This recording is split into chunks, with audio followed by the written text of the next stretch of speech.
Yo, how's it going, everybody? All right. Let me just prep myself here for this. It's been a while.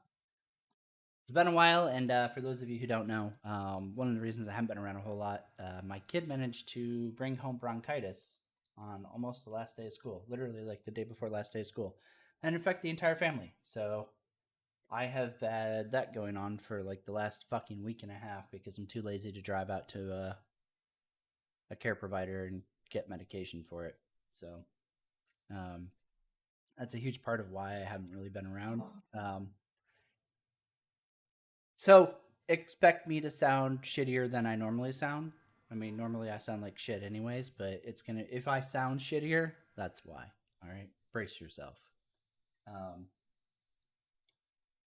on top of that, uh, a lot of people, at least if you're in the Discord community, you know I said I was probably going to take a break from doing a lot of YouTube stuff, specifically covering Star Citizen for a while because there just isn't anything going on that I really care about in the project right now. Oh man, it's hard to breathe. And there probably won't be until at least 3:15. 3:15, I'll jump on to check out the A2 and the Ares, which I'm really excited for. Um, Not being sarcastic, dead serious. I really like Crusader ships, even if the game is a giant fuck fest right now. Um, I still really like the ship's design language, so I'm excited to see what they end up like in game. And then I'll also be doing an actual Crusader Hercules review once the A2 is live. I'm going to review the C2, M2, and A2. So yeah, that's uh that's the plan for the future. But I said I wasn't really going to be covering a lot of Star Citizen, and one of the reasons for today's stream is because Mom and Dad came out of the bunker, and it has been a long fucking time since they've done so. And I feel like it's kind of like when 3.0 dropped, and it was just an utter letdown, and I was like, yeah, I'm fucking done with Star Citizen. But I put a little asterisk, asterisk. God damn it, I can't talk. I put a little star in there, and I was like, specifically, I'm still gonna cover stuff in Star Citizen if something major happens or something interesting comes up or whatever. And I feel like that's kind of the same way I'm looking at the project right now. Um, and Mom and Dad coming out of the bunker is definitely unique. Chris and Sandy, specifically Sandy, have not been in front of the camera in a long fucking while. Like months and months and months, which is kind of crazy for the guy who's literally like the project lead. And especially, with COVID going on, it's not like he's got anything but fucking time. It's not like he's traveling to all the studios anymore or anything like that. So you would think that Chris would have been more active to us backers, but instead, it was the exact opposite effect. We saw him even less than pre-COVID. And Sandy's just been, she's been fucked off in actress land for fucking, God, over a year now. So, yeah, today's stream is going to be watching Sandy and Chris checking in, provided by Cloud Imperium Games. I have not seen any of this. I've seen some other people talk about tidbits from it, but not a whole lot. And I'm still more or less clueless of what happens in this 27-minute video. So we're going to be watching it. I will be pausing it here and there should something come up that I feel is worth discussing. But other than that, I will try to let Chris and Sandy speak their piece before interjecting at any points and stuff like that. And yeah, let's see what Mom and Dad have to say to us after, taking a year and a half to go get cigarettes from the store.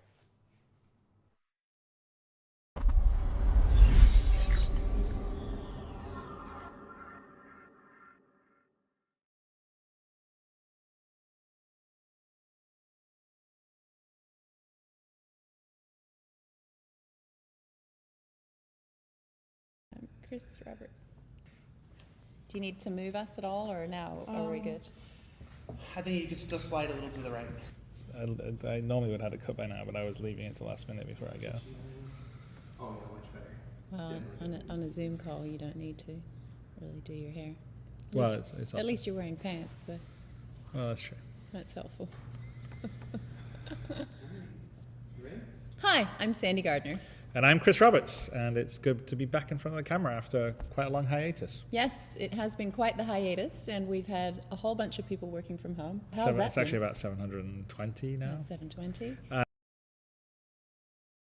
All right, just from the start, the fact that they just said there's 720 people working on this fucking project now, that's insane.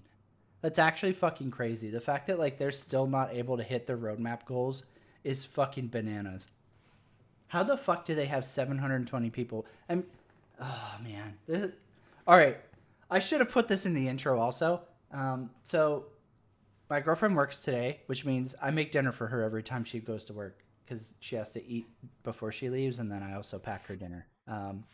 When I cook, it's kind of like a failure tradition here that I drink when I cook. So I'm about fucking 3 whiskeys in. So today might be a little rough. This is like a, hey, disclaimer, if you're really passionate about the project and you don't want to hear negative things, this might not be the stream for you. You might want to come back later when we do like a proper stream where I'm sober, because I'm probably going to say some mean things. So with that said, how the fuck is Squadron 42 still like light years out? How the fuck are they still not able to get shit banged out on the roadmap?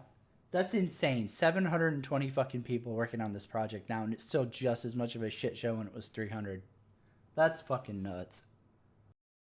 Yeah, we had to move everybody. We did it in the space of a week, really, of March of last year. Luckily, we were set up in a way that makes it easier to do because we do so much collaboration between our different studios, and here in LA and in Austin and in Winslow and in Frankfurt. But still, it's a very different way of working when you're not all getting together in a room together for collaboration sessions or being able to look over someone's shoulder and look what's on their monitor. So it's been a challenge. It requires a lot more communication and a lot more Zoom and Teams calls. So actually, we're quite looking forward to getting back to the office, which whatever, fingers crossed, touch wood. Is starting to be around the world. I think maybe here in LA and Austin will be two of the first places we'll start to get back to the office, but hopefully they're shortly afterwards back in the UK and the... Yeah, Chris, I'm sure you're definitely looking forward to being able to look over everybody's shoulder, literally looking over QA testers' shoulders. I'm sure the micromanager in you is just screaming like an autistic child who had their fucking candy bar taken away. I'm sure, Chris. I 100% believe that. I bet your employees aren't looking forward to going back to the studio, though. God, that said, holy shit. Yeah, looking forward to opening up LA and Houston or Austin, even though, Delta variant is raping the UK and Europe right now and is going to be over here probably within the next month. But yeah, definitely, buddy. I'm sure you're going to be opening up all the studios real fucking soon. What a fucking retard. The German office, because nothing beats working with people and seeing them face to face, and especially on a creative project. So like we can still get things done, but one of the issues has been, in terms of how well we close things out, it just takes a little longer when you have to always reach out to someone on a video call to ask about this, and you can't look over a tester's shoulder to see the bug on their screen, and if you're just riffing on ideas, it's in person makes a big difference. So I feel like we did a really great job all working remotely, but we weren't as efficient as we could be in closing it down. Whereas when we're in person, we're a little more on point on that. So I'm looking forward to getting back in the office and also just seeing people. I mean, it's nice to roll out of bed and not have to do much before you go to work, basically. But it's also nice to get out of the house and nice to be around other people. So yeah, I think I'm definitely looking back forward, and I know quite a few other people in the company are looking forward to getting back and seeing their friends and workmates and carry on with making Star Citizen. I mean, that's not even fair, Archer, right? Like, you're being very generous by saying 5 years, right? They're at a decade now. Legit. A lot of people throw around different dates for when the project started, but like unofficially, officially, Chris Roberts and like some of the old dudes who I don't think are with the project anymore used to have YouTube videos talking about like the development process of Star Citizen, not Squadron 42, and what they were working on back in 2010. So they've been working on this game since 2010. So it's a decade. It's a decade and we're this far along, which is not very far at all. We're still under 20% complete. Just to be clear. You know, I know a lot of like really pro channels, and not even, I'm going to say this and it's going to sound like it's a dig at these specific channels, but I actually generally like these guys. But dudes like Morphologist and Astropub are so pro the game, and like they're so like, oh yeah, man, it's really coming together, but it's not. It's not at all. I mean, we're still basically treading the same water we were in 2019. We're still treading the same water we were in 2018. Yeah, they've added little things here and there, like the prison system.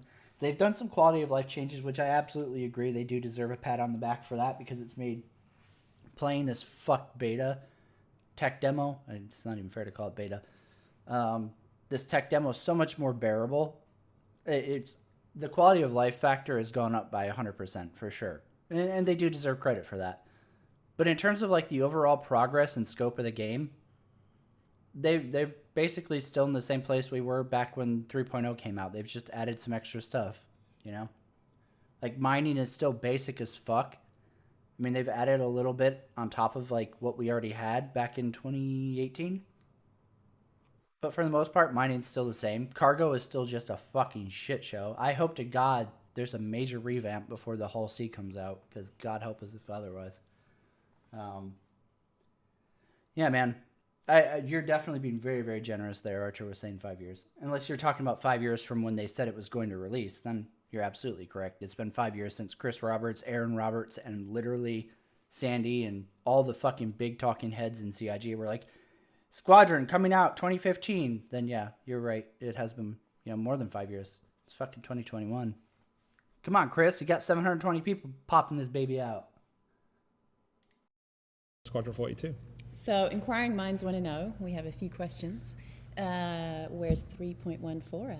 Okay, well, it's round the corner. I think probably middle of July is when it'll probably release. We're in Evocati right now. I think we'll be going to PTU in the near future.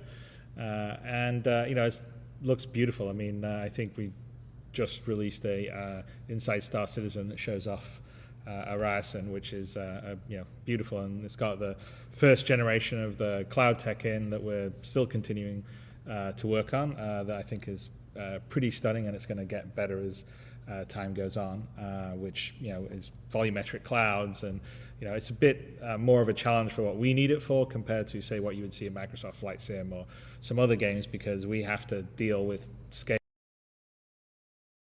Okay, hold up. I need to rewind that. I was watching chat for a second. If he's gonna start talking about other games like he is known to do, I want to hear his take on Microsoft Flight Sim, because that's 100% worth. So this is a guy who said that Star Citizen has more content than Skyrim. He said that Skyrim, its entire content fits in the crater of Yella, right?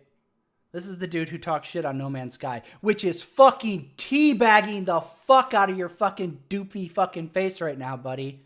Holy shit. No Man's Sky, like, I'm going to try not to get into a tangent, but man, Chris, talk about having words come back and bite you in the fucking ass. Remember when you talk shit on No Man's Sky? Good for you, buddy. Holy shit. You're brave. Fucking big shout out to fucking Hello Games, man. They have turned that fucking game 180 and then hit fucking Nitro. All right, let me rewind this shit real quick. Pretty stunning, and it's going to get better as time goes on, which, you know, is volumetric clouds, and you know, it's a bit more of a challenge for what we need it for compared to say what you would see in Microsoft Flight Sim or some other games, because we have to deal with scales that they don't have to deal with. So, you know, we can pull all the way back and sort of see the whole planet and have to see the cloud layers in a way that you wouldn't do in, say, Microsoft Flight Sim, and have it work as you come all the way in and fly through it. There's still some optimizations to happen. That's a totally mute point. Like, who fucking cares that you have to see it from space? Okay, cool. Like, that doesn't matter. It's so weird how much CIG has been like fapping to their volumetric cloud shit. When, like, fuck, man, so many games have had volumetric clouds for literally like years. years and years. And like lately, that's been like the big hype thing. It's like, oh yeah, we're getting volumetric clouds. Like, oh cool, welcome to fucking 2010, dude. It's so weird that like that was a point he felt to make, especially when the flight experience in Microsoft Flight Sim is 100 times over fucking what it is in Star Citizen right now. Especially like visuals, like dude.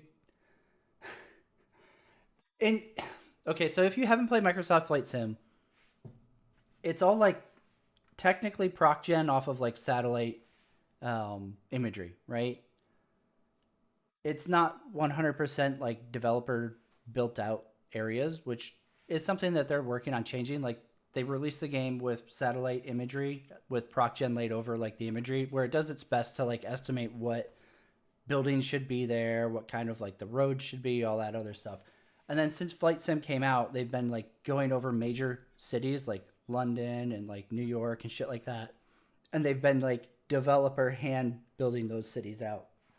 But even before they started developing like the major cities out, just the proc gen worlds look so much fucking better. So much fucking better than what Star Citizen has. Like Star Citizen is just a bland planet. Every planet is just bland as fuck because there's only like a small collection of developer placed assets and then the rest of it is just a proc gen fucking ball. It's the same as like going to planets in No Man's Sky. You're like, oh look, cool.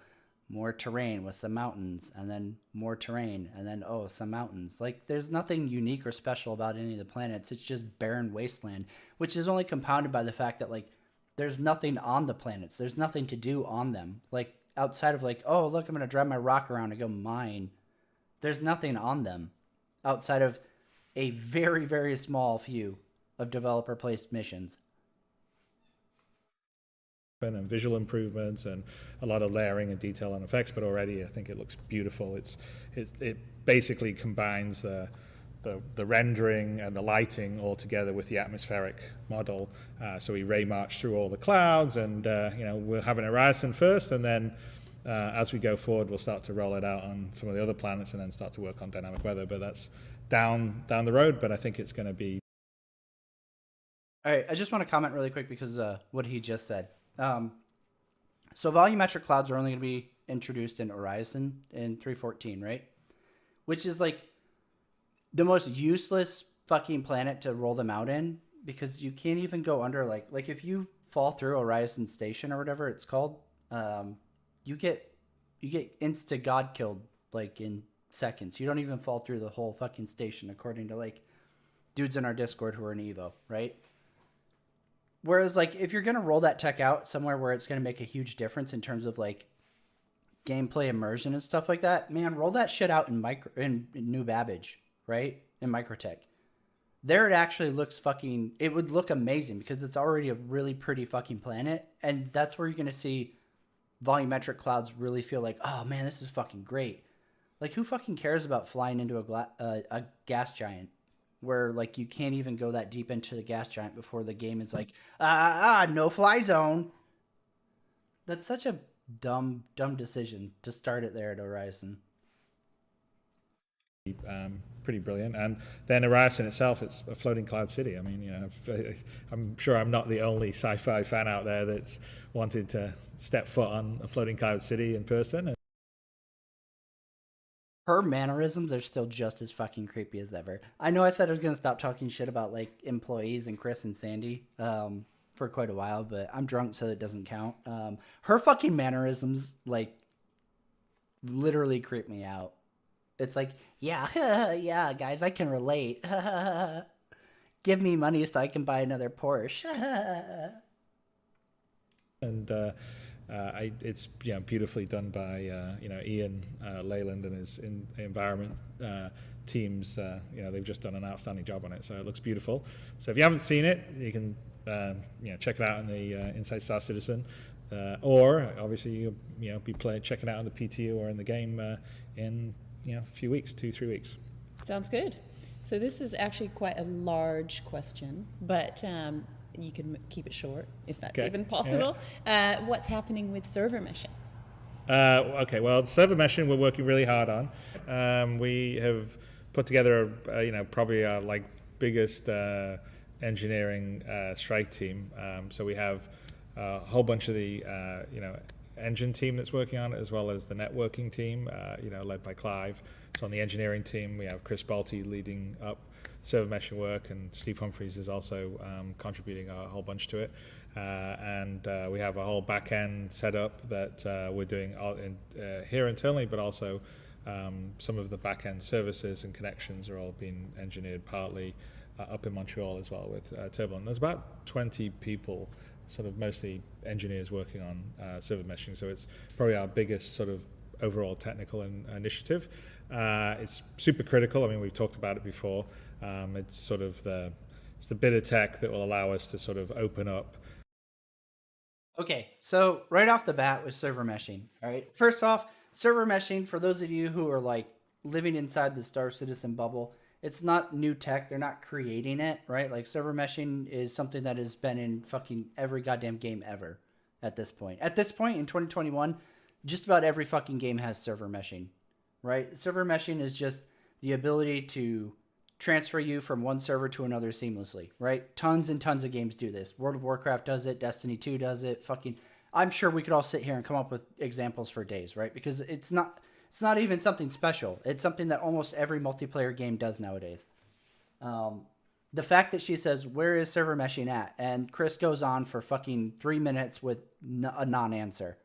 Still a non-answer. There's lots of people working on it. As you know, this is critical. We've said it before. Yeah, we know you've said it before. This is what you were saying back in 2016, dude. This is the same shit that you've been saying for fucking over 5 years now. There's no new information here. We're working on it. Okay, cool. Cool. Why even bring up the question if it's going to be literally the exact same answer we've had for almost half a decade now? This is non-information. This is typical Chris shit where he just kind of talks in a circle and sounds really authoritative. And people who are really like dipped in the fucking Kool-Aid are going to go, yeah, tell me more, daddy. Yeah, oh. Like this is nothing. This is a non-answer. Number of players, but also just sort of help a lot with, sort of our performance issues that we have, because when we, you play right now in the game, you play in the live build and you're running around Stanton. If everybody's in one location, it's a lot better than if people are spread all over the system. And typically what happens is, as a server stays up for a longer amount of time, people spread out. You'll have people in Area 18 and ArcCorp. You'll have people in New Babbage and Microtech. You'll have people in Lawville. You'll have people flying around in space. You'll have people at space stations. And so the longer the servers get out, the more you got different actors and different entities that are all sort of... Remember when like Eve or literally EverQuest or every MMO ever was like, guys, stop going to all of our zones. Our server blade can't handle it. With all of 50 fucking people. Yeah, me neither. Holy shit, dude. I can't believe he's literally... I mean, so to be fair, I kind of saw somebody discussing this bit on Discord, and I didn't really have the context because I haven't watched the video yet. But like he's 100% like blaming the problems of the game on people doing more than just sitting in New Babbage. Oh my god, people, all fucking 50 of them aren't just sitting in one area, so the server has to load only New Babbage. Oh, guys, geez, the servers can't take this. Can you be a little more considerate in your space adventuring? Like, holy shit, that's insane. I don't think that the whole game is a failed project, Lions. I just think that like they're they have almost at least 5 to 10 years to go before it's a playable fucking game. And not even living up to the scope that this fucking chucklehead keeps selling people, right? Like, just playable. Yeah. I don't think that Star Citizen is never going to release, right? I think it will. It's just going to be vastly different than what Chris Roberts has sold people on. I mean, we're struggling with 50 people. And just to be clear, server meshing coming in and saving the day isn't going to be like, oh, hey guys, it's EVE Online now. Like, when we talk server meshing, we're talking, like, instancing, which goes counter to everything that, like, 90% of Star Citizen fanboys have envisioned for, like, what Star Citizen is at release, right? You're talking about groups like Test or, I don't know, what are other big orgs? All those orgs, they're not going to be able to just run around and fucking bully people because they're going to be instanced to fuck. And it's not even going to matter if they're a 10,000 person org or a 100-person org, because they're going to be instanced nonstop. That's what server meshing is going to bring to Star Citizen.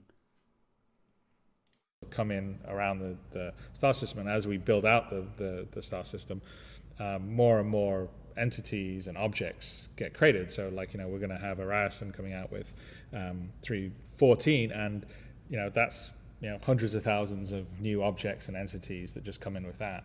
So if someone goes there now, all of a sudden that's hundreds of thousands of more entities and objects that the server has to simulate. So the key with server meshing is this is allowing multiple servers to handle different areas inside a star system, and even later stages of it, multiple servers working together to handle even one area, like an Arasan or a New Babbage or something like that, and allowing players to seamlessly sort of travel around and be passed under the control of different servers. So the authority passes from one server to another server as someone goes, and that allows us to have much larger amount of players in the same space and instance. It's also incredibly critical for transitioning to new.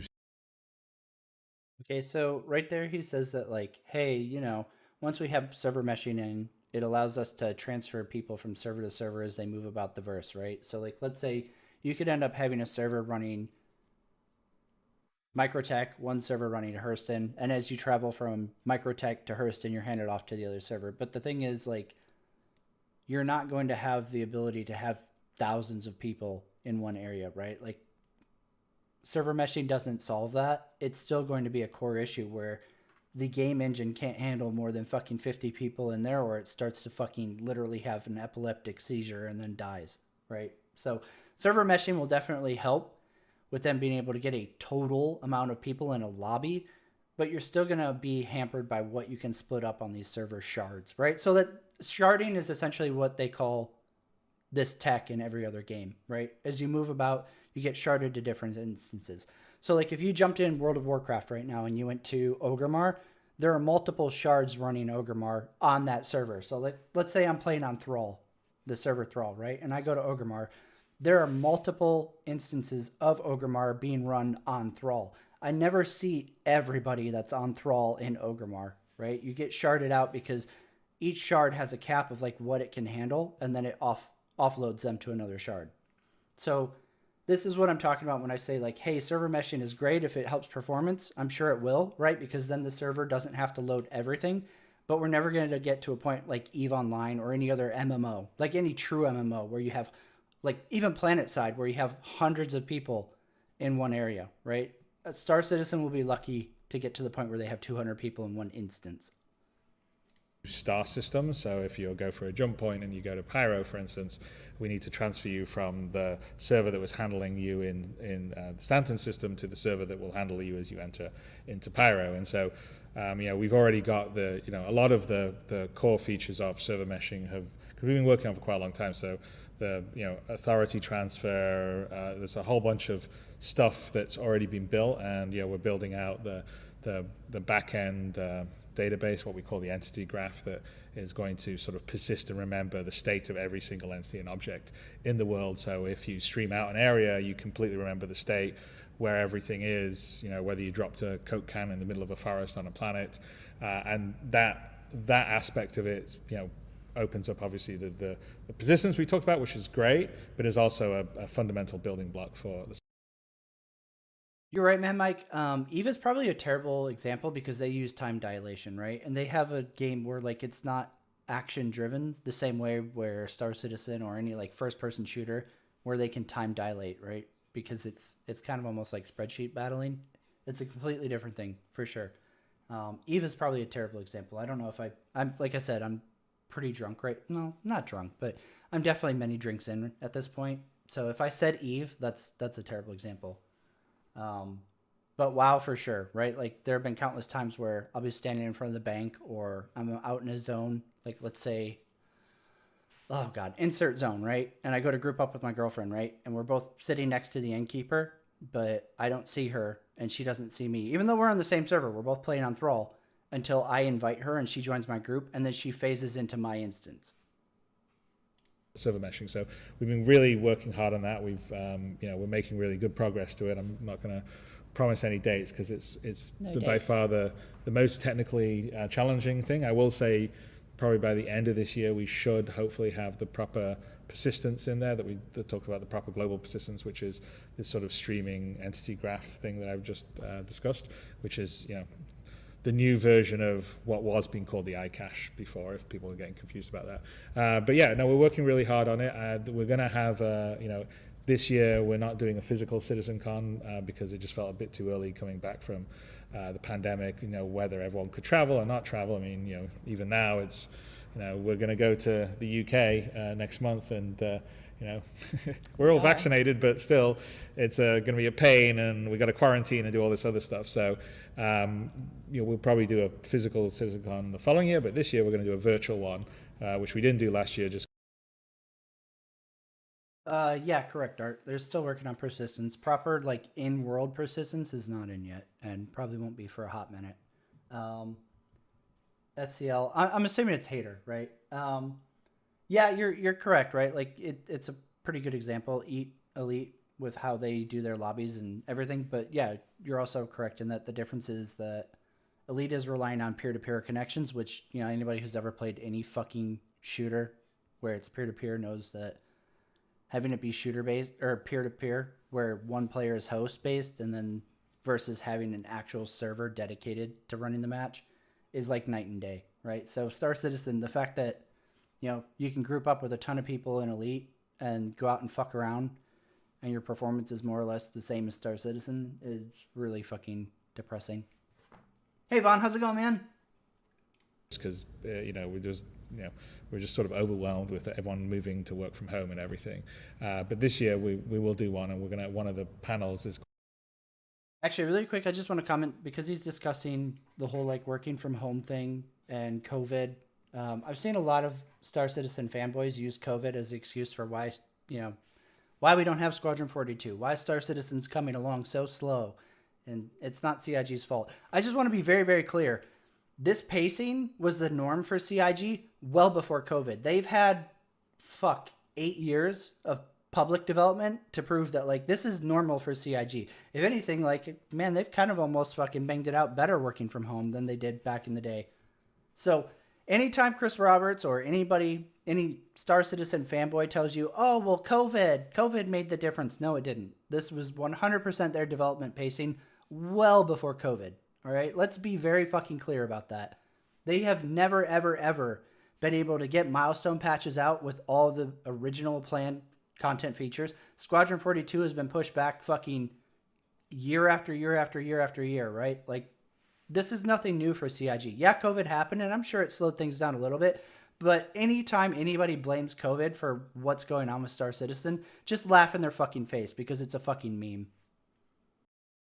Going to be on server meshing, which will drill down much more onto the sort of details, the technical setup and details. But I'm actually quite looking forward to Virtual CitizenCon, and I think everyone making the game loves to share what they're working on with everyone. So it's actually quite a morale boost for the teams, and it's nice when you do it in person because you get to meet people in person, and you can see that, how much people really love and enjoy the work that everyone's working on. Delta variant is going to hit the US soon, and it's already in Europe. But I need my in-person CitizenCon so that people can backpat me and tell me what a rock star of game development I am, what a visionary I am. I really need that because that's what keeps me going. But the next best thing is to do a virtual one, so that will be later this year in October, and I'm looking forward to that, and hopefully you guys will like it. Yeah. What else are you looking forward to in Star Citizen? In the hot seat. Well, I mean, outside of the server meshing and the persistence, there's some really cool features that are coming online. Actually, the next patch, so 3.15, I believe it's hasn't aired just yet. I don't know when we'll have this thing edited, so it may have come out and are calling all devs and up by the time you see this, or may not have. But Richard Tyre is going to sort of go over the personal inventory and the medical gameplay, which is a big thing for 3.15. I mean, first of all, the personal inventory is sort of like another part of that proper persistence and the world behaving like it's meant to, where you don't have this You're probably right, Muzamundi, right? Like I don't think he normally says as much, but the hand waving is definitely that's consistent with old Chris, and it's good to see that that's still COVID hasn't beat that out of him. I'm really happy to see that. Infinite bag of holding where you have every single armor piece and weapon and clothes, and you can access them all and equip all of them. That's not realistic if you're running around out in the Sahara Desert. You don't have access to all the stuff. You just have what you can carry on. Oh man, sorry. So for everybody who's joining recently, I'm kind of like still on the back end of bronchitis, so that's kind of why it's hard for me to talk. Somebody was asking earlier why they constantly pan to Sandi as she's just kind of like blank facing Chris for literally like 30, 40 seconds as he talks about whatever he's talking about. I actually kind of think, so this is tinfoil hats on, conspiracy time. I think the reason that they pan to Sandi, even though she's adding nothing to the scene, is so we don't see Chris's hands waving around like some kind of fucking aircraft carrier fucking landing controller, right? Because otherwise it would just be fucking nonstop memes about how Chris just constantly keeps waving his fucking hands around like he's trying to fucking take flight. On you. So personal inventory is going to be about what you can carry and how you can equip that, whether you have something in a backpack, whether you have something on your suit, and it'll be just limited to what you can use and carry. It's also coming with a whole new way to equip your character, because to be honest with you, the PMA is horrendous. It's the most counterintuitive PMA. it's a personal management app. It's sort of it's like how you currently put clothes on, but it's anyway, we never finished. It wasn't. Seriously, like right after I said that, it was literally at least 15 to 20 seconds of him fucking arm flapping. They need to restrain his hands at his sides whenever they do these videos. To give him credit, I think that Star Citizen does desperately need personal inventory mode, and I'm glad that they're prioritizing that because it's kind of absurd. The other thing I would like to see them prioritize is like being able to pilot ships in heavy armor. They need to cut that out to where you have to make a choice. Like, am I going to be a fucking pilot, or am I going to be a fucking juggernaut when I get on the ground and I'm running into, fight people or NPCs or whatever? Because right now it's, let me strap on my heavy armor and jump in my fucking arrow and away I go. And I'm just an unstoppable force in the air or on land. I think that's a great system, and Star Citizen needs it for sure. I'm sure that there's going to be a lot of headaches to come with personal inventory because CIG is just not great at implementing new features. So I'm definitely terrified of how this is going to roll out. But I think on the overall, it's definitely a system that CIG does need to get into the game. So I do agree with him there that this is going to be a pretty big system for CIG to get online. So I'm definitely looking forward to that in 3.15. I hope that they take it even further. Because, for years, all right, if you're out of the loop or you're newer to Star Citizen and you're not aware, it's been the talking point for years that eventually you will not be able to fly a ship if you're not in a flight suit. And obviously, once we have personal inventory, you're not going to be able to just stuff a fucking heavy armor suit in your infinite bag of holding, right? If your ship doesn't have an armory locker to hang up that heavy armor suit, guess what? You're not going to be able to bring it with you. Wasn't done properly all the years ago, and then we were always like, we're going to fix it up, and we haven't got around to it. But we have a whole new way of equipping and doing, which is much more a sort of paper doll, drag and drop setup, and it's going to be far, far more intuitive, far better, and will allow you to properly behave. Like, okay, I'm going to wear my civilian clothes now. Okay, I'm going to take that off, and now I'm going to put on my armor. But it will be limited to what you have around you, whether it's in your hab or in your backpack or you're right next to it, and it will make your behavior be much more like it would be in real life. So that's a big deal. And the other big deal is the medical gameplay, which is really the first stage of the death of a spaceman, which I talked about many, many years ago.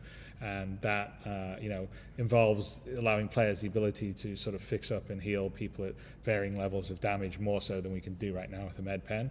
Also revive people, depending on the severity of injuries. And then it involves, also the sort of respawn mechanic. So if you die, I mean, to answer your question, Slam Dunk, because those things sell hype, right? Look at the Mass Effect knockoff VI, when he showed that at CitizenCon, everybody's like, oh my, and you know, it helps too that Microtech, and specifically New Babbage, literally looks like the Novaria station ripped out of Mass Effect, right? And then you have the fucking VI that sits there, and you know, it's clearly, what's her name in Mass Effect? Avina? It's clearly the Avina VI, right?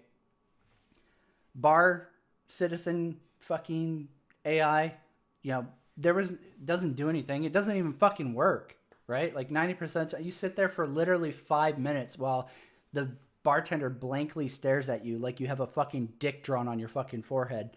And then he fucking trots off to the other side of the fucking bar, makes a drink, and takes another 3 minutes to come deliver it.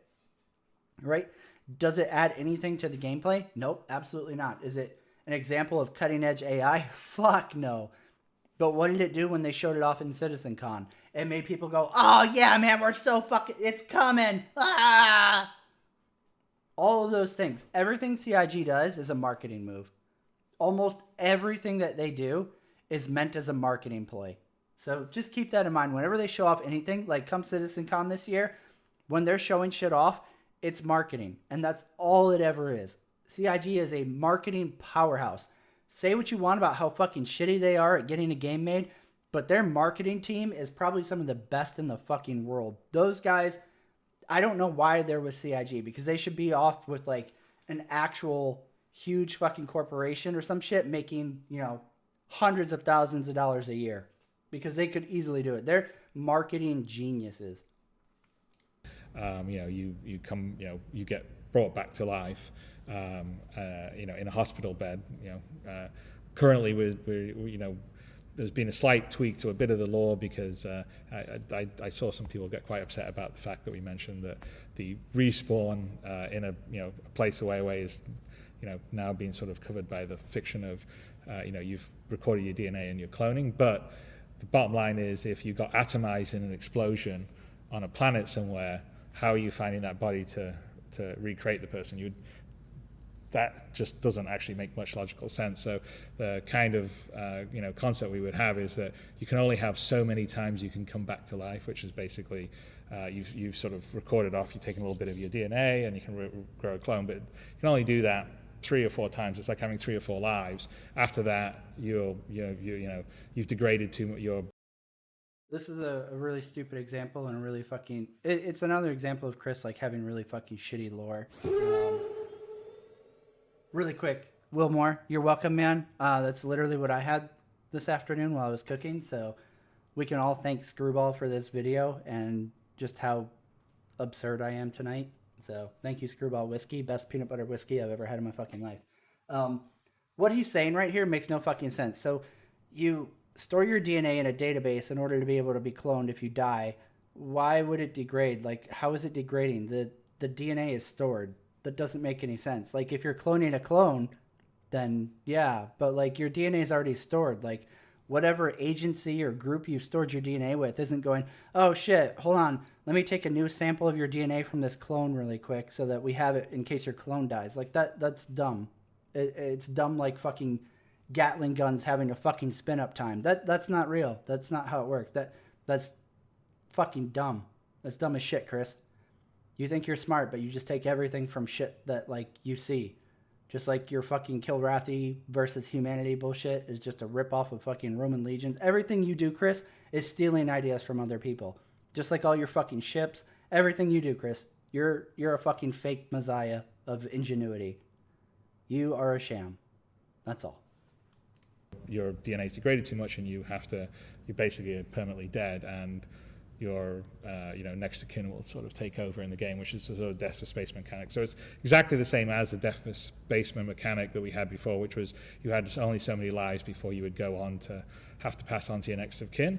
But just scientifically working, you know, I mean, it's all hand waving at this point, but it just sort of logically sort of makes a bit more sense, and also allows players a choice if they don't want to wait around to see if someone can rescue them or find them, because it may not be dead. If you die on a planet, or you freeze to death on a planet and no one's around to come get you, you know, why you just, that's not a fun game experience. You mean when you froze our youngest daughter? Yeah, it's not a fun game experience. You may want to just, you know, respawn back in New Babbage. But anyway, so it's the first stage of that. We delayed it a little bit. We could have pushed it to get it into 3.14. We wanted to hold it to 3.15, mostly because it's to do with the hospitals that you respawn in. If we had it in 3.14, we would only have 2 locations. No, you're absolutely right. 100% Spectrum. Just to be clear, I know I've said this a lot, but there are new people joining. Anytime you hear CIG, specifically Chris, blame working from home, the transition from working from the office to working from home, that's bullshit. This is the pace that CIG has always fucking worked at. They haven't gotten any slower. If anything, they've gotten faster with their devs working from home. So anytime you hear somebody in Star Citizen circles say, oh yeah, working from home is why Star Citizen's taking so long, just call them a fucking retard, because that's what they are. They're clearly a fucking retard. Or they're brand new to the project and have no fucking prior history to base their conclusion on, because this has not gotten any fucking slower than CIG was before COVID. That would have hospitals, which would have been Arias and New Babbage.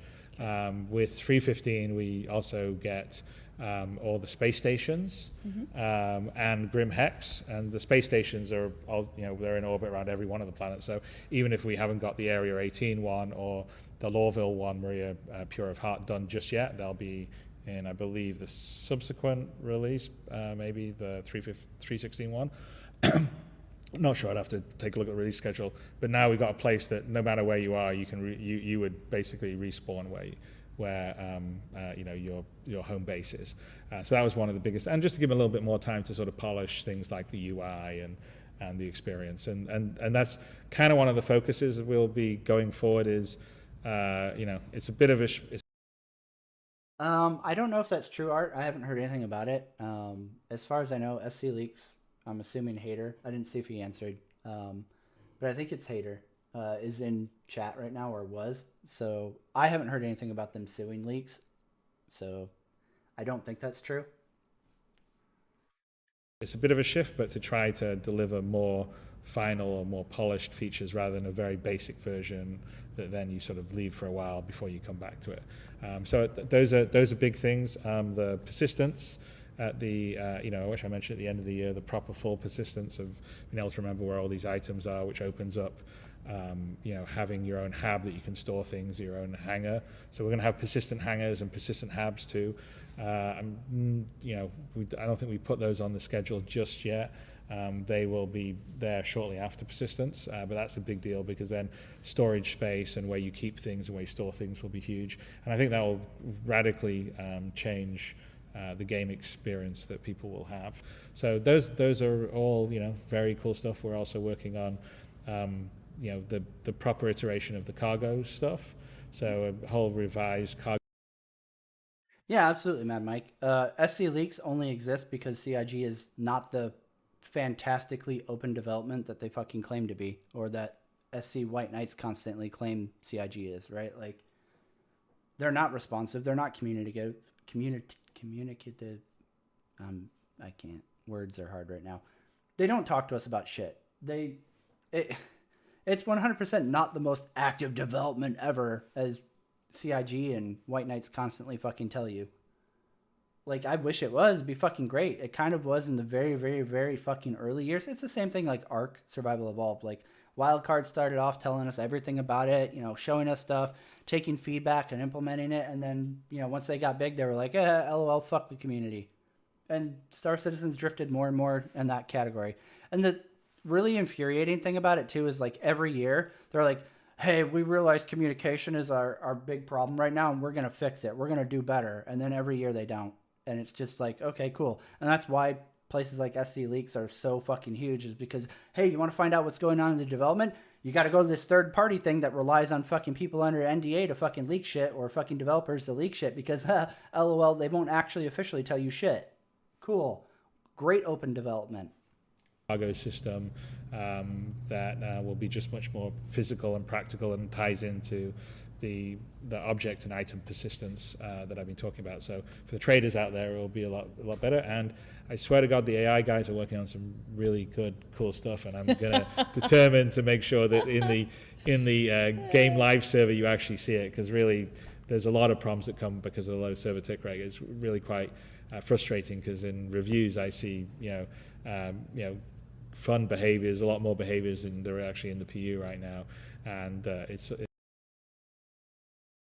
I mean, yeah, honestly, Mac Wiley, like, you could talk to us about fucking anything, right? And the fact that SC Leaks has shit to leak us just shows that, like, clearly there is stuff to fucking talk about, right? That we don't get talked to from CIG. So, you know, like I said, SC Leaks exists because of CIG, not because of, like, any other demand. The thing is, like, we want to know what's going on with the development, but we can't find out from CIG. So you have to go to SC Leaks in order to find out, like, hey, what's going on with this upcoming fucking patch? Hey, what's going on with the overall development? Hey, where's Squadron 42? Hey, what's up with this new ship? We don't fucking know because they don't fucking tell us. Fuck. Not last year, but the year before. So what would that be? 2019? Like, Newsweek knew before we did. We're the fucking backers. We're the ones fucking literally funding the project, but, like, gaming, not even gaming, but, like, yeah, not even gaming. Literally, Newsweek's a stone's throw away from a fucking tabloid. They were telling us what was coming in the next patch before we fucking knew. They were telling us about the Mantis before we fucking knew. Even Concierge, right? We were in the fucking dark. Good thing I read that Newsweek article so I could find out what ship is fucking coming. Like, absolutely. There is shit they could tell us. Even if, like, you know, the development is stalling, there's still shit that they could talk to us about, but they don't. Because they're like, oh yeah, don't fucking tell anybody anything, because then they're going to have expectations of us, and we're probably not going to fucking make that. it's a lot smarter, but you know, you get into the live game like I did with my 9-year-old daughter last night, and there's just a lot of people standing on tables doing nothing. And you got reamed last night. Yeah, I got told off. You know, I was told I should be embarrassed to have all my AI standing on tables. But yeah, no, we because I mean the AI is actually very powerful, and there's a lot of really you know, interesting stuff that can be done. Point A. Yeah, you should be embarrassed. It's fucking 2021 and you still can't get AI to not fucking just stand on fucking tables. It's not like they're fucking revolution. It's not even like, oh man, I don't know how in-depth Skyrim AI is, but at least they like walk around and like seem to do tasks and like are living in like a village bubble, right? Like they kind of have like functions, even though I'm sure it's very basic scripting. Like, they kind of move around and do shit. Your AI doesn't even do that. They walk up and down a hallway. They change from, like, leaning against a wall to walking over and sitting on a table and then fucking walking back over to the wall or looking out a window. Like, they don't do anything. They're literally just pathing AI. That's all your fucking AI does, and you can't even fucking get that right. So, yeah, I mean, you should be embarrassed. It's a meme. It's 2021 and, like, games literally 10 years ago had better fucking AI than what you have. So point B, I'll believe that your AI has some really powerful shit coming when I fucking see it. Because at this point, it's literally been 5 years of you saying the AI is going to be so cutting edge, man. Just wait. Like, I can't show you yet, but it's so good. And we've seen zero indication of that. Nothing proves that you can fucking make a functioning AI yet. Nothing. There's nothing. Nothing out there shows that you can fucking do something with your AI besides them memeing as they stand on fucking furniture and T-pose. That's all you've been able to produce so far. So forgive me if I don't fucking believe behind these closed doors, it's really fucking good. I'm sure it is, buddy. Just like, what was it? CitizenCon 2017, 2018? No, 2018. CitizenCon 2018 when you're showing off Lorville, right? And you're like, oh man, we have all this AI traffic coming in and out of the airport, and you know, ships are flying around everywhere. I don't know why it must not be in this build, but it was working before. Trust me. Do we see any of that in Star Citizen now in 2021? No. So for how many years now you haven't been able to re-enable AI traffic at Lorville? Yeah. Sounds believable. Totally not like you lying to us like you usually do. Definitely. It's more a matter of the server being able to sort of run fast enough to handle that. And then there's some synchronization things that we have to fix. The AI system, like the streaming in and out of stuff, the object container streaming, which is both on the server now and on the local, but the server one's the problematic one because that has to remember state when it comes in and out. And that's one of the reasons why the persistence that I talked about, the NT graph's really important, because you really need to remember all the state properly. And right now we don't remember the state as well as we need to, and we do need it for server meshing. But that also that is one of the reasons why you see AI problems out there, is because they were streamed out in a state like sitting on a bench or doing. I mean, and that's exactly the thing, Art. Like, excuse me. That's what I said when they showed that off at Microtech's demo in CitizenCon 2019. I made a point of like mocking CIG because like it's not like the AI is like functioning or like, oh yeah, we're flying loops and taking order. It was a script that they made, the same as like if I were to pull up Arma right now and make a fucking script for movement, like, oh hey, here's a Chinook and it sits on the air pad until this unit gets inside of it and then it flies to waypoint alpha, right? And then drops them off at waypoint alpha. That's all it was. It's not like, it was literally just a movement script. It wasn't anything special. It wasn't anything like, oh yeah, we've revolutionized AI. It was literally just a fucking basic as fuck script. And that's all that was at Microtech when they had the fucking anvil, or not the anvil. Oh my God. The dropship. Let's go with that. It's starting to hit me a lot more than it was earlier. When they had the fucking dropship, just take the fucking player to the fucking research facility. It's literally just a movement script. That's all it is. It wasn't like, hey guys, look how advanced our AI was, which is what they were pitching it as. They were 100% pitching it as like, oh yeah, you'll be able to come up and call up a transport, and the transport will take you to your mission, and blah, blah. Like, it was just the most basic fucking movement script, and that was it.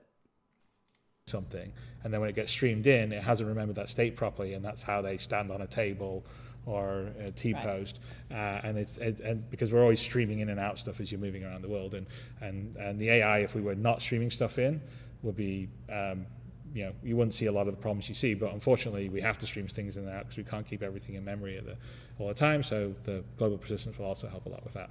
So there it is. That's a very short answer of what I'm looking forward to. Very short. And you code a lot at night. What are you coding at the moment? Holy shit, did she just say he's coding? Holy fuck, dude. No, what? Why? Chris Roberts is gonna save Star Citizen, guys. He's coding at night. Oh my God. This dude hasn't made a game since like I didn't have fucking ball hair. I'm like in my 30s, okay? So like it's kind of a meme that I don't say my age in this channel because I sound really young, right? But to out myself, I'm in my mid to late 30s, and this motherfucker hasn't made a game since I had fucking nothing down there. Not even Peach Fuzz. This motherfucker is gonna save Star Citizen. Holy shit. How about you step the fuck back and let all these like Crytek engineers that you fucking scalped do their fucking job? What the fuck are you gonna add? And you type like a fucking grandma, dude. Everybody's seen you fucking type on live streams from the early years where you fucking made an ass of yourself. You're a peck typer. You fucking tap vertically with one fucking finger as you type, dude. How the fuck are you coding the game? Get the fuck out. What? Well, I'm finishing off something that I started, I don't know, last year or something. Mainly, I don't have that much time to really do all the coding, but I'm trying to finish up the what we call physical skins. So all our characters in the game, the physics that you determine whether you collide is defined. They're on the skeleton. So the skeleton has physical joint for like the arm and the hand and the head and the legs, but it's the same skeleton and the same sort of physics geometry for every actor in the game, whether you've got heavy bulky armor on or you're just wearing thin clothes. And actually most games are like this. In fact, a lot of games just have a symbol capsule that defines a character. But we all are. I mean, the thing is, Eagle, like, coming at Cameron was probably the stupidest thing he could have fucking done. If ever Chris Roberts is gonna jump into Spectrum and fucking make his presence known, Cameron post and like basically attacking. I mean, not necessarily attacking, but he was, right? Like, he was basically trying to tell Cameron that he was wrong. That is the last fucking guy on earth I would ever want to tell is wrong about something, because that dude is so meticulously detail driven and actually puts the time in to fucking like go through every fucking system in the fucking game. Like, holy shit. What a fucking, I mean, this image capture of him if you could come up with a word with what he looks like in this image, that's what I would call him. Am I allowed to call somebody a retard still on YouTube? I don't know. I'm sure not on Twitch, but on YouTube, maybe. I can probably get away with it. Chris, you're a retard for coming at Cameral. You are so fucking stupid. What were you thinking? And the thing is, like, he blamed backers for everything in his rebuttals too. It was insane. It was crazy. Characters, when you see a helmet come on, or they put the armor on, or they put a jacket or shirt on, that's what's called the skin, which is just geometry that gets mapped to the joints of the skeleton, and then as the joints move around, the geometry deforms with it. And the change is to enable the skins to have physics information embedded with them. So when you bring in the armor torso piece of a heavy armor, it actually brings in physics geometry that will define, that basically represents its shape. So as you put different things on, your physics shape and profile can change. And that's really important because that means first of all, better collision and hit detection. So like, you could have a case right now where you have a big bulky helmet on, but the physics geometry is just the head size, and so a bullet could go look like it's hitting the helmet, but it doesn't actually hit the physics geometry. Well, we can change that now so the geometry is the same size as the helmet, and also it makes a big difference for things like physical interactions, like with cloth. So if I walk through like sort of hanging dangly plastic, if I've got my proper shape, then it'll move out of the way. Just really quick to respond to Mad Mike. I 100% agree and would totally endorse CIG hiring Cameral. I don't remember what Cameral does for a living. I think, is he an engineer or something like that? So they probably couldn't afford him. But I mean, that's one of the things where the idea of open development and listening to your community, like Cameral is 100% on a lot of shit. I mean, fuck, dude, I don't watch a whole lot of his stuff outside of mechanic videos where he's like diving into how this mechanic works, or shield holes or weapons and all this other stuff. So like I don't know if Cameral has a whole lot of stuff branching out from that, but you have so many of these different community content creators or even just active people in the community who are such a fucking knowledge well that you essentially have to be a fucking idiot not to fucking drink from that and be like, oh yeah, this is a good point, or oh hey, thanks for doing this. Fuck, who was the other one? Man, I had it on my mind as I was like stroking Cameral off for being amazing, and now I can't think of it. But the point is, like, they have all these very high profile people who are clearly more like experienced and like more authoritative in different fields, and instead of like being all, hey, this is open development, we should absolutely be, Mike Philbin, fuck, I don't know what his Twitter handle is anymore because I think he's changed it a couple times. I'd have to pull it up on Twitter, and I don't want to have to like minimize this and try to pull up Twitter and have all my porn thrown up on stream. So I won't do that. But Mike Philbin on Twitter is just like, dude, that guy, him and Cameral should have both been hired years ago. Like the systems he comes up for all the fucked up shit that CIG does with like UI, landing, all this shit. Like Mike Philbin, that guy should have been on CIG's payroll literally 10, 15 years ago. Like, holy shit, man. He is so fucking smart. And the systems he comes up for, like, make sense versus like the jacked up bullshit that CIG keeps implementing because it's coming out of this fucking brainiac who just fucking has no original thought in his fucking skull, so he just has to rip it from other games and other fucking sources. Where the visual render meshes, and the same for like if I have a cloak on, it will now drape over me properly, because right now if we put a cloak on the back of a character with a normal skeleton and they had say a heavy armor on, the cloak would look like it's going through part of the heavy armor because the actual base skeleton physics geometry is smaller than the heavy skeleton. So you're saying you're making it more specific? Yes, it's essentially just making it more accurate. It's allowing for better simulation. It's necessary for like cloth and hair simulation, so you can make sure that the hair is not going through what looks like the head, because the actual geometry for the the physics geometry of the head is smaller than the actual render. Right, I understand. So I've been working on that for quite a while. It's been sort of something I've been doing in the background, it's almost ready to go in, and probably in not this release or the next one, but the one after that. They don't put my code in right away. We need to make sure it gets tested so it doesn't blur everything up. Yeah. I'm sure they don't, Chris. They probably take your code and what you wanted it to do and give it to another developer who has to fucking drop what he was doing and then fucking redo your shit so that you can go, yeah, I coded stuff. And we've been playing a lot of games in the quarantine that we've had in LA. What have you been? We've been playing. They've actually been playing a lot of Valheim. Yeah, well, I think we started off. I have a 9 and a 10-year-old daughter where we do together, Sky and Rain, who I think have sort of guest starred on an ISC once or twice or something. Not an ISC, an ATV maybe. So I started out, we were playing Minecraft because our youngest likes Minecraft a lot, and then we were playing some Fall Guys and Fortnite. Among Us. Yeah, Sky's actually very good at Fortnite. We like won 4 or 5 straight games really together. Good at Fortnite. I was just following her, and she was doing she had it totally done. Fuck no, he's not playing Star Citizen Eagle. Are you fucking crazy? He knows it's a fucking shitty demo too. I mean, my biggest takeaway from him playing games with his kids is expect mechanics from Valheim in the near future.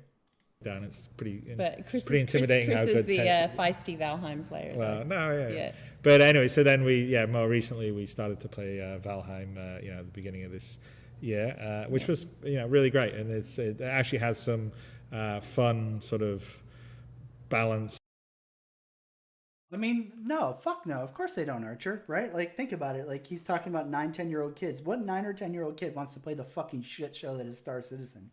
Like, kids that age, they don't have the, like, oh, Star Wars came out in the theaters nostalgia. They don't have the Star Trek nostalgia, Battlestar Galactica. Like, Star Citizen is driven on nostalgia for, like, sci-fi of old, right? Like, that's the only reason this game ever got off the fucking ground, is because of older people. I mean, I would consider myself kind of in that demographic. I don't know. I was probably, mid-20s when Star Citizen came out, like the Kickstarter. But, like, the older people who had disposable income, they were, like, set in life, right? Like, they had a successful job and money to blow, right? Like, those are the people that held Star Citizen above the water while it was fucking trying to drown itself, right? And still to this day, right? They're just much fucking older now. Kids don't give a fuck about Star Citizen. It's a shitty fucking game. There's nothing for a kid to play in Star Citizen. A kid would jump in Star Citizen and be bored as fuck after ramming ships on Olisar after like 15 minutes. To be like, okay, what else can I do? Nothing? All right, fuck this. I'm going back to other games. And survival light style gameplay, which is similar to some of the longer term survival light stuff and crafting stuff that we would want to do in Star Citizen, and some of the stuff we've talked about actually for years. And we've also played Star Citizen. Yeah, we played Star Citizen. We played last night. Well, Chris and Rain played last night. Again, that's sort of, as I was mentioning. She's fucking lying. That's the PR Sandi that we all know and love so dearly, being like, we need to mention our own game too. We need to make it look like you guys play our game because all these fucking idiots are funding my acting career and my Porsche and my mansion. So mention our game too, Chris, quick. Usability and initial user experience, it needs to be far more obvious. And we do have, again, plans for that. But yes, it is quite frustrating to sometimes, you don't realize you have all the knowledge of how the game works, and not if someone hasn't got all the knowledge, it isn't immediately obvious to them. Rather, our AI didn't stand on tables. So that would be good. And maybe the medical tech will fix. Our daughter froze to death. Well, no, she respawned anyway, but yeah. Oh, so he froze her. Yeah. What else? And we have some plans for next year, don't we? Yes. So when we get back to the office, which is probably going to be a little later on this year, we as a family are going to move over to the UK for some time to be with the squadron team to get it fixed. So really quick, I just want to all the people when Squadron was supposed to come out at the end of 2020, right? And everybody was like, "Oh, well, it just got delayed a little bit because of COVID." Squadron's obviously almost done. He's talking about literally moving next year to the UK to oversee Squadron 42, which should say that Squadron 42 is not coming 2022. So, not to Derek Smart myself here, but fucking hashtag called that shit. So anybody waiting on Squadron 42, go ahead and take a breather, get up, stretch, walk around a little bit, because you have at least another year waiting. Enjoy that. Finished. Yes. So instead of being here in sunny LA, we're going to be in Sunny Manchester. sunny Manchester. Yeah, I mean, with global warming, everywhere's turning into California Sunny. anyway. What global warming? But so whether we're doing it at the end of this year or the beginning of next year, we're definitely over there. We got some, the UK office. We're actually we're going to be moving to new offices in the UK next year, which will be good because we're totally. I mean, to be fair, Reven, yeah, absolutely right. Like he's been saying Squadron 42 since 2015, but his most recent one, and the community held it as most credible, was 2020 because of the Culver loan, right? Of them getting that 60 million. Everybody was like, "Oh, well, it's definitely coming end of 2020, beginning of 2021 for sure. It's got to be almost done because they just got 60 million for marketing." Winky face. Obviously not true. They got 65 million because the game was fucking drowning and they needed the money. So 100% the game is not even remotely fucking close to being done. Episode 1 or Chapter 1, I don't even remember what the fuck they call it anymore. But yeah, the first phase of Squadron 42 is absolutely not almost done and is absolutely still years out. Over, our current offices are, they're not big enough for how many people we got in Manchester now. Everybody knows that, right? And That's not some spoiler alert, right? No, yeah. I mean, Okay, we've outgrown it, but we are we've got some new offices that we'll be moving into next year in Germany, because our lease was up there, and we've got a great new space that's very close to where the old one was, and now we're going to be in it's going to be a very cool place in Manchester, and we're going to the new offices will be hopefully they will be the new flagship for the CIG offices, and we'll have about 400 people there, and anyway, that'll be fun, and I'll be there with everybody because that's where the core of the Squadron team is, and so I'm getting over there. I'm going to be there on a day-to-day basis with them, getting Squadron finished out for you guys. So yeah, this was supposed to be a short 5-minute video. Yes. We made a new. I tend not to answer Short questions. Short questions, yeah. Or I don't give short answers to questions. Let me put it that way. That's true. Thank you very much for everybody, all your support over the past 15 months and the past I thought you were going to say 15 years for a second. No, not 15 years. Past 9 years. Kids are in college. I'm getting a wheelchair. But no, it's I think it's the developers and the community is like a family. Yes. And it's great to build, and it's great to watch people play and have people excited by what is and what will be, and it's still fun for me all these years on. So I'm not saying it's not a lot of work, but it's a lot of fun, and we are really building a universe with unbridled ambition, which is I think a privilege to be able. I mean, but you're not building a universe, you're still building a system.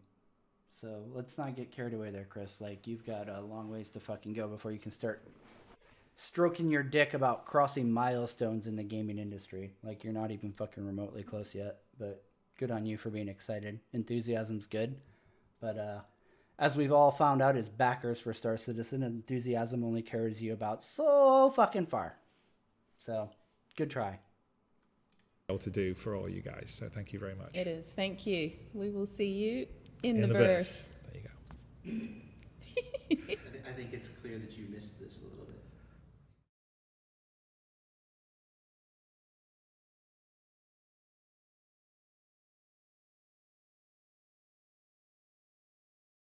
Yeah, it's clear he missed that a whole lot.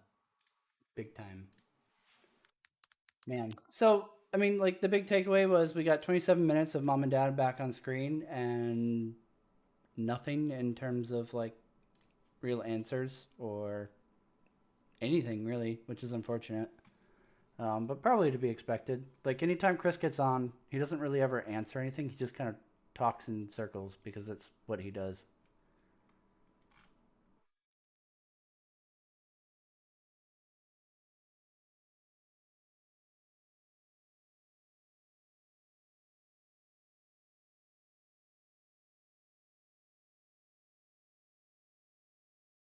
All right, let's see here.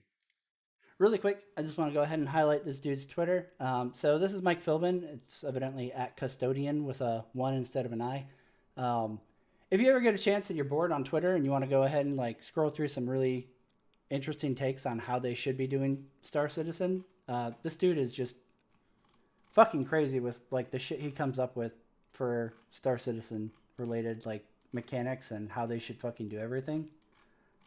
He's very critical, obviously, which I'm fine with because I feel like all of his criticisms that he levels have always been very, very fucking well done and really on point. So I don't mind spotlighting him at all. Like the shit he comes up with is just so much better implemented than the way that CIG does shit. From everything from like UI, flight systems, cockpit interactions, just everything. It's crazy. It blows my mind that people like him and Cameron haven't been fucking put on the payroll.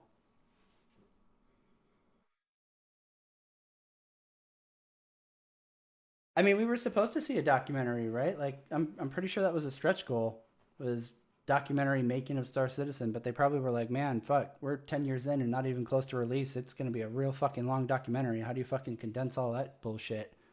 I'm sure the price of storage for film, having to store all the fucking footage, then you need to rent out some fucking cloud servers from Amazon just for that.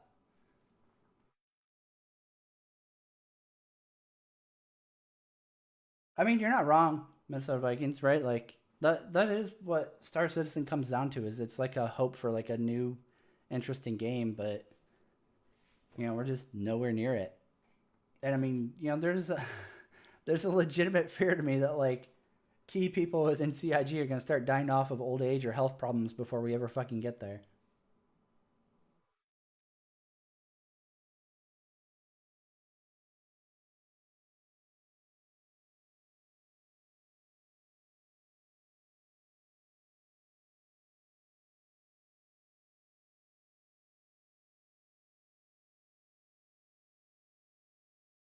No, I'm definitely not going to play Star Citizen Wiser.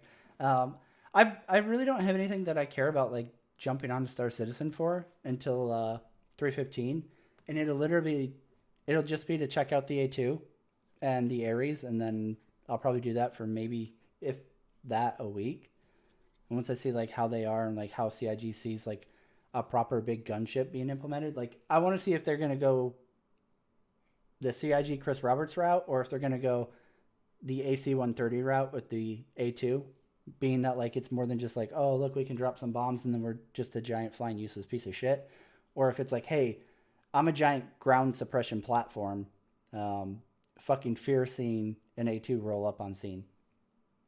I'm pretty sure they're going to go the CIG Chris Roberts route and that like once you drop the bombs, the ship is utterly fucking worthless and you're just like, well, why did I spend I mean, what is it, 725 right now for the A2, which is absolutely going to go up once it comes out live to God knows what, 800? So, like, is it worth having an A2? Almost certainly no. And then the Ares, because, like, I really like big glass cannons or, like, high alpha, like, ships, weapons, whatever, in any game. So the Ares is kind of really interesting to me because it's such a large caliber weapon. So, yeah, after 315, there's nothing I really care about. The Hull C would be cool if trading isn't a giant fucking nightmare. By the time the Hull C comes out, we'll have to see. I'm pretty low faith in that, but maybe Chris will for once retire as Fun Police Chieftain and let Star Citizen be enjoyable for a milestone patch at least, a quarter. We'll see.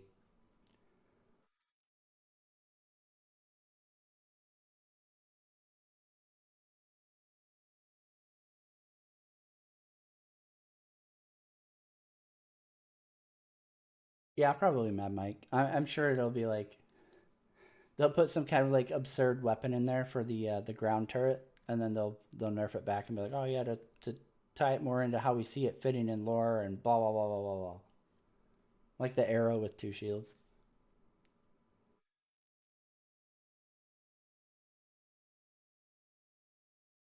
Oh, the 2025 for like Squadron or 2025 for Star Citizen? I don't think Star Citizen 2025 is likely. I'm sure it's going to be longer than that. There's just no way. Unless they go like legit minimum viable product. If they go that route, then 2025 is probably feasible to move into beta, I would say, but like even then, like a finished game for sure, no way.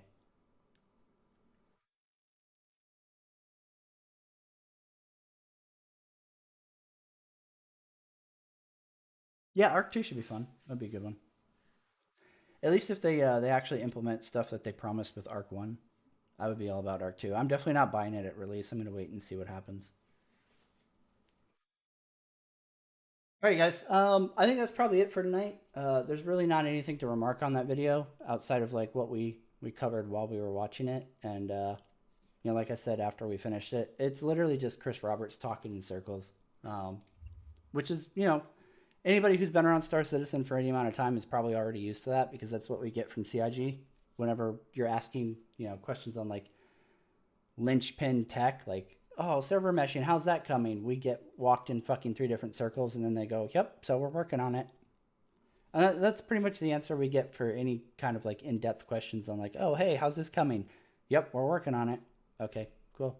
So like, hey, what are your obstacles? Where is it progressing? How do you see it like coming along? What do you think the timelines are? Like anything like that? We're working on it. All right, cool. Good. Yeah, I mean, that's absolutely what it felt like, Illudan. It felt like just an excuse to put Chris... Because, there's been a lot of criticism on Spectrum and within community circles for Star Citizen that, like, oh, we haven't seen Chris or Sandy, especially Sandy, because, she's fucking paid as a board member, even though she's just, off trying to be an actress. You haven't seen anything from the fucking head of marketing and a board member. And, God, it's probably almost been 2 years for Sandy. It's been almost a year, probably at least for Chris, but, like, easily almost 2 years for Sandy, right? That's what it felt like to me. It was just an excuse to parade them out and be like, look, guys, they still care about the project. They're still believers. You are too, right? Support Chris and Sandy. We're doing something nobody's ever done before. Even though at this point, No Man's Sky's done more than they have. Yeah, fuck. I mean, I would almost say Elite has, but Elite's pretty basic. But I mean, like when you talk about like No Man's Sky, I mean, yeah, the flight is arcade as fuck, but like the actual game systems they have in at this point, like No Man's Sky is just fucking making a meme out of Star Citizen. Like if Hello Games revamped flight in No Man's Sky to be like at least half as realistic as Star Citizen, I would not even care about Star Citizen anymore. I would 100% stop covering the game entirely and never talk about Star Citizen again. Because it has everything else. The base building's there. The mining's there.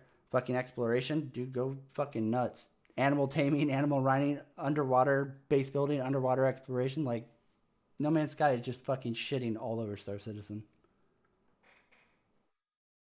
I mean, Ortman doesn't fucking matter, though. He's their fucking legal, like, oh, yeah, I got your back, Chris. I'll help you with this fucking money laundering. Ortman's hardly a fucking, like, integral part of fucking CIG. Ortman was never like the face of CIG. Sandy and Chris absolutely were. So them like just literally fading is probably a pretty big deal. And the fact that like they put Sandy on the board while she literally got less involved with the project and more pursuing her acting career. It's like, oh, hey, yeah, backers, you don't mind fucking paying for Sandy's acting classes, right? And her trying to audition for parts. Cool. Yeah, great.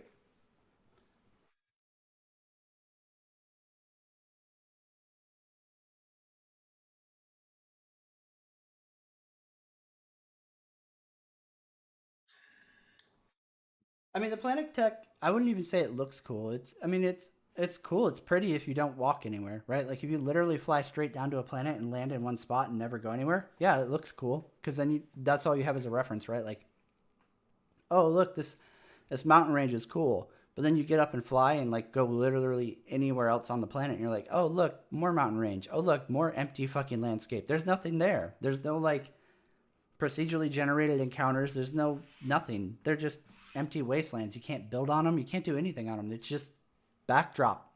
And that's why Star Citizen, you go on this fucking subreddit and it's like 90% fucking like, hey, look at my cool screenshot. And it's like, cool, man. I haven't been seeing that for fucking 8 years.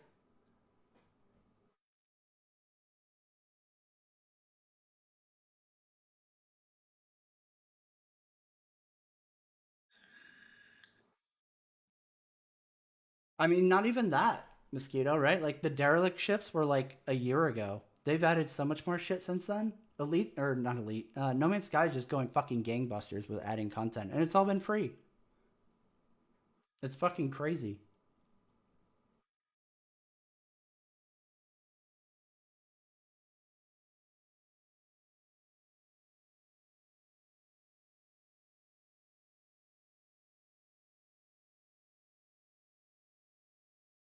Oh, I 100% agree, Reven. Like, I'm so sad to see Olisar go because that means we're losing the one place that's like really, actually, truly convenient to fucking spawn in at. You literally walk out of a fucking hallway, go there's the ship terminals, call your ship, walk out a fucking door, and then there's your ship, and you go about your business, right? I mean, Grim Hex is a close second, but it's still a little bit more time consuming because you have to spawn in, run out, take an elevator up, call your ship, then go out, take an elevator to the fucking landing pads, grab your ship, and then go, right? Like Grim Hex with the not elevators, but the hangars added last year kind of pushes Grim Hex more away from like the old school Grim Hex where you spawned in, ran upstairs, called your ship, and walked out the fucking front door, and there was the ships on the pad, right? But Olisar was like the one truly like, hey, this is convenient for me to jump in and just get right into it. Whereas every other planet, every other landing zone outside of, I mean, even the space stations, really, because you wake up in a hab, have to take an elevator up to the lobby, call your ship, take an elevator out to the fucking pad. Like none of them are like Olisar. You literally just call ship, walk outside, ship there, get in ship, go play, right? It's gonna be really fucking sad when that's gone because then it's just all landing locations that are like Chris Roberts' vision of, hey, enjoy tedium. Look at the immersion. The immersion's great the first time you fucking play, but then after that, it just it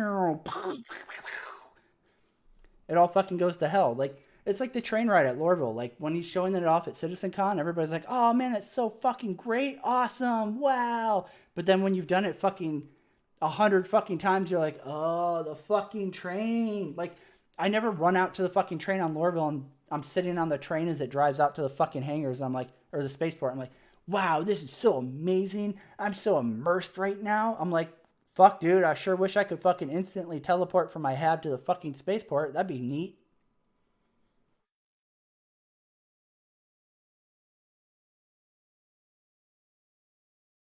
Yeah, absolutely, Eagle. Star Wars Galaxies. Holy fuck, man. There's a game that was light years ahead of its time. Nothing's come close. I mean, that's a huge part of why I backed Star Citizen is because Star Wars Galaxies was dead, and I was like, man, this is the closest sounding game to Star Wars Galaxies we've had since Star Wars Galaxies died. And to this day nothing has touched Star Wars Galaxies. There's nothing like it.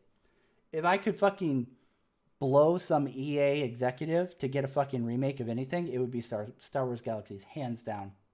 I would dive in that in a heartbeat. And like I know there's emulators and shit like that, but I mean for one, the player base isn't there, and for two, like the graphics and the UI are just so dated. And I know a lot of people that doesn't bother them, but for me, that's a really big deal breaker. Like I can't play games that look that old anymore. I mean, Star Wars Galaxies held up better than a lot of other games of its time, but still, I can't roll back my expectations that far to play Star Wars Galaxies anymore. But yeah, I mean, everything, man, between like player housing, ships in game, being able to like decorate the interior of multi crew ships alone, right? Like you could literally fly up and like, hey, look, I'm playing with friends on the fucking Millennium Falcon. Hey, I'm playing with friends on the fucking Imperial Cruiser. Like, hey, I'm flying a fucking TIE Interceptor. All like Star Wars Galaxy was just so fucking far ahead of its time. It was crazy.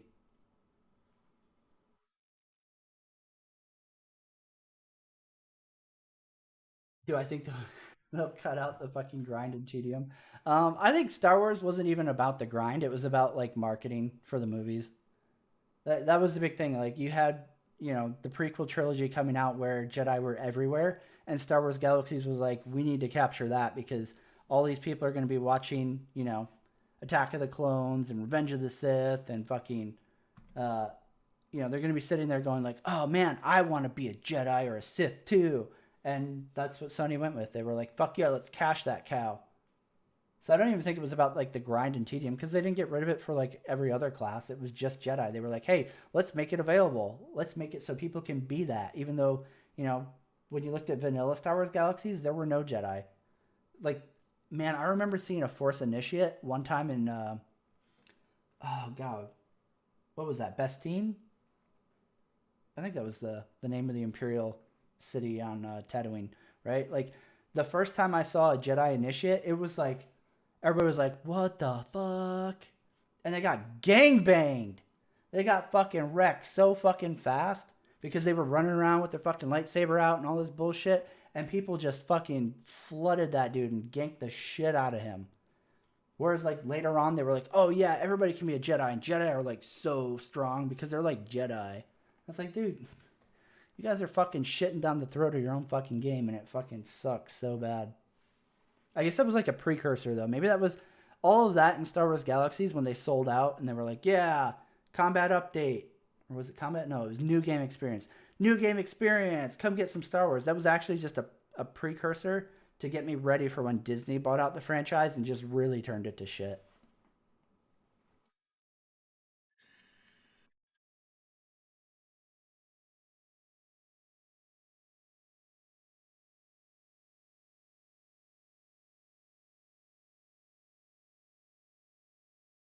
Yeah, I mean, it sucks. Like I would love to see Star Wars Star Citizen succeed. It's just, fuck man, I sit around a lot whenever I think about Star Citizen, like the pace of the development and like the direction it's going. And I'm like, is it even going to be good? And like, am I even going to care about video games by the time it happens? Because like, we're looking at ages and fucking ages until it's fucking out, right? So like, is this even going to matter to me by the time Chris finally gets a fucking functioning product out? Like, I don't think that they won't, but I don't think it's definitely not going to be, this grand space opera MMO that he sold it as back in 2012. For sure, not that. That will never fucking happen. But even then, right? Like coming up through the years, like the pre 3.0 years, and even like what would that have been 2018 through 2020? I'm like, you see the game change so much that you're like, is this even gonna be like with the direction Chris is pushing it and like the fucking mechanics he's coming out with? Like, will this even be what I'm interested in by the time he gets it out? Because I mean, we're still years and years out. It's just fucking, it's a bummer to think about the fact that like Chris just kind of is leading the circus and the circus isn't really going anywhere. Yeah, you definitely missed out on one of probably the best MMOs that ever came out. Anathema. That's a big I'm sorry for you. Like, and even jumping on an emulator, it's not even close to like the experience of playing Star Wars Galaxies vanilla. It was so cool. Like the communities, um, like you knew everybody. Like if you were a prominent crafter, you know, like I would see the dude who supplied my character with guns and shit. He'd fucking come off the shuttle and be heading out to go to his workshop and shit. I'm like, hey dude, fucking what's going on?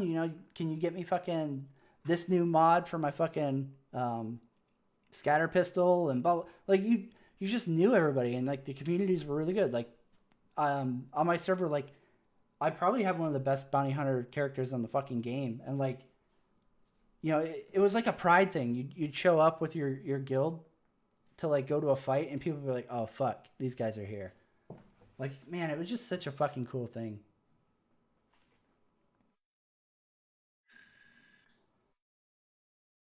Yeah, for sure. It was definitely hard, man. Like especially before even mounts came in, like creature mounts. Having to fucking walk to your bounties when I was doing bounty hunter, right, and trying to hit master bounty hunter. Um, I mean, you were talking about like walking across the fucking, the planet zone to find your bounty hunter target. And half the time they would spawn inside a rock or something, and you'd be like, cool, there goes a half hour.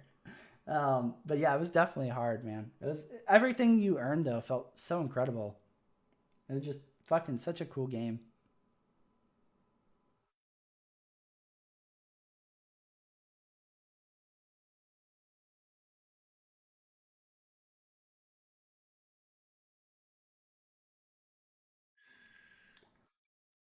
Yeah, for sure, Anathema.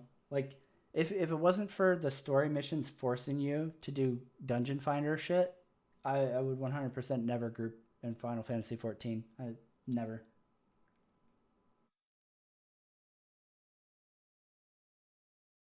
Oh yeah, dude.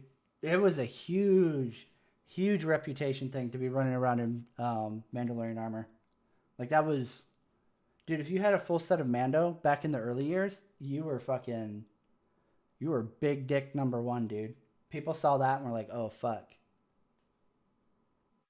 Like it was hard as fuck. I mean I totally out myself. I bought mine, dude. I paid for somebody to go get it and craft it for me because I had just shitloads of fucking credits from fucking um just playing nonstop. But like yeah, it was hard as fuck to get that shit.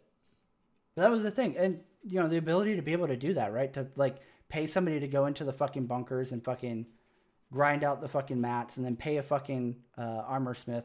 I think they were called armor smiths. Uh, to craft that shit, like you could do that.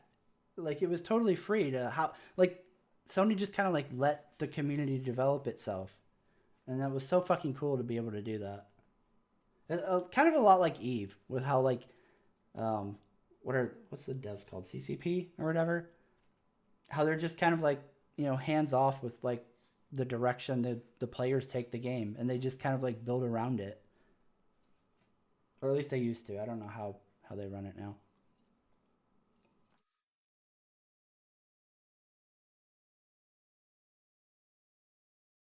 Yeah, yeah, that's true. I guess we should all be very grateful for Chris's kids because they'll probably steer him in the right direction over time, right? Especially as they mature and get older. They'll drive Chris towards better games, and hopefully that starts influencing him, and he'll realize what a fucking like boring grind his game is. I mean, that's what they've been talking about for fucking literally like almost a decade, Eludin. It's like everything is about like, oh, this tech that, you know, isn't out yet. Back in the day it was object container streaming, and then it was server side object container streaming, and then it was iCache, and then it was server meshing. Now like every excuse is, oh yeah, server meshing. Like there's always going to be some new tech reason. The reason we only had Stanton system and not even a full Stanton system. Oh well, the planet pipeline, and then it was, oh well, we hired Turbulent to make planets, and they're going to be coming so much faster now.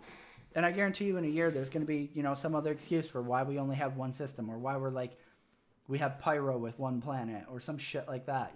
It's a never ending rolling excuse for like why we only have the bare minimum thing that we have. I feel like that's the part that like really grinds you down. It's like that constant, oh, we only have this or we only have that. But don't worry, eventually it's gonna be really good. And you just hear it all the fucking time. You're like, okay, when the fuck is eventually? Like, let me know when that's coming.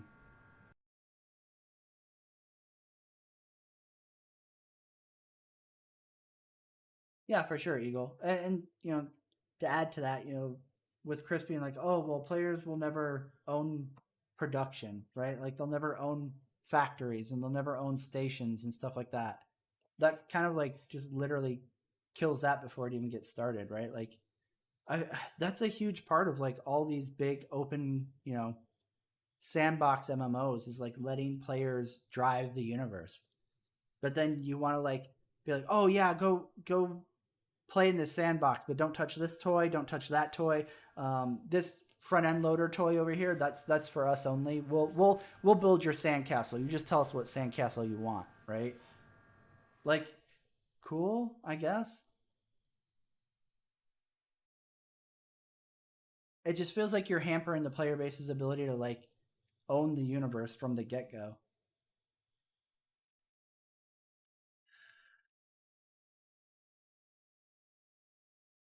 I mean, I would agree with you, Anathema, right? Like from that perspective, that's a huge reason why they would never let us do that. But Chris constantly keeps saying like, "Oh yeah, we're gonna get it. There's gonna be no more concept sales. You're not gonna be buying ships with real money when the game goes live." So like that excuse kind of like shouldn't matter.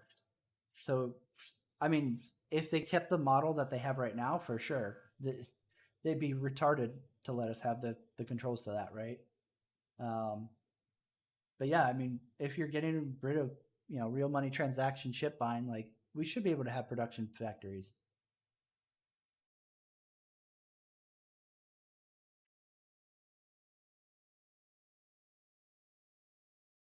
Yeah, yeah, smack salad. I was like, wait, what? Chris is coding at night? Like, dude, are you not the CEO of the company? Like, why the fuck are you coding anything? And the fact that like you're coding for the game, like, dude, you haven't been a developer since like, man, I don't even. I was probably born. I was probably real fucking young. Like, I didn't know what a titty was, right? Like, I was that young. Like, that's the last time you were a fucking developer, dude. Sit the fuck down and let people who are actually like in tune with the industry now do their fucking jobs. Like, why the fuck are you coding shit?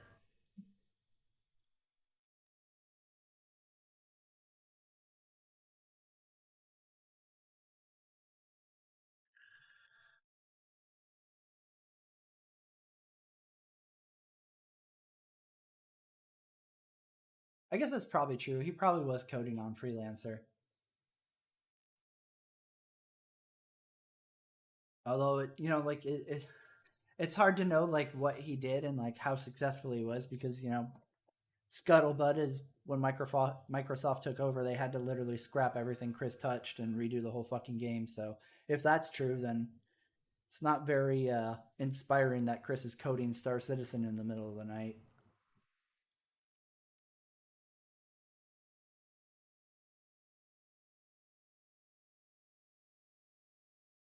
Yeah, I 100% agree, Eagle. Like, if you so anybody from CIG, Jared, Xylo, if you guys watch this, if you want an idea for a show for Star Citizen to stream, since you guys seem kind of like content starved for what is it, ATV now or whatever you guys call it, Inside Star Citizen and all these other fuck. You should do a show where Chris Roberts plays the fucking game. Even if his busy schedule, even if it's once a month, just give us an hour and a half or 2 hours of Chris Roberts playing Star Citizen. So then we can see that like he actually understands how fucking tedious and fucking shitty a lot of the fucking things he comes up with are. And I'm sure it would yield really good results because he'd start realizing like, oh, this system's actually pretty fucking shitty. Even if he doesn't have to admit it on camera. I don't fucking care. I don't need him to fucking swallow his pride because I don't think his ego would let him. But like, just the fact that like he would be exposed to like his game, like for like a large block of time to actually see like, oh, this is how frustrating it is for the actual people playing it. Like, I'm sure he would slowly start being like, oh, maybe this mechanic could be tweaked a little bit to be more like fun reliant and less tedium reliant.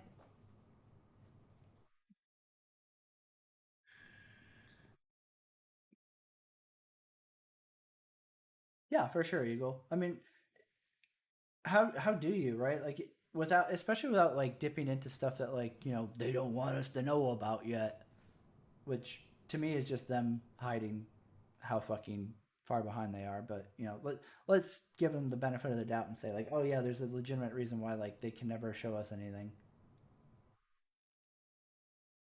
Have Chris and Linus. Oh, that'd be fun.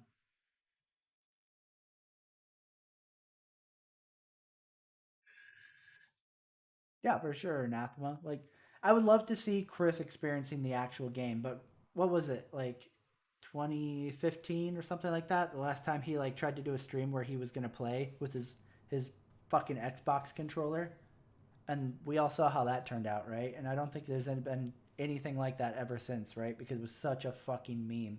Um,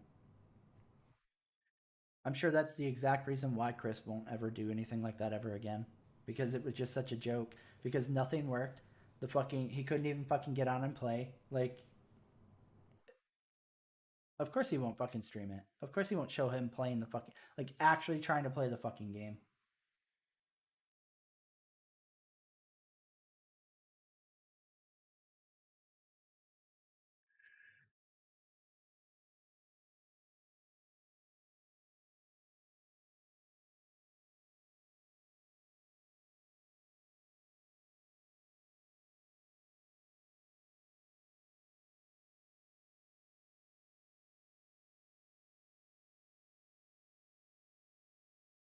Oh, for sure, Mad Mike. That is 100% how I see that happening, right? Like when Chris talks about like, oh, I was up all night coding and then I submit it and they implement it. Like I 100% would believe that like Chris submits it and then like some dev somewhere was like, okay, stop. I need you to stop what you're doing. Chris just submitted this new fucking hot take and we need to go through his code and just basically figure out what he wanted and then just throw this shit in the fucking recycling bin and then do it right. I mean, the game's spaghetti code enough. Like, can you imagine Chris introducing his fucking like grandma typing fucking coding? Yeah, I'm sure that goes over well.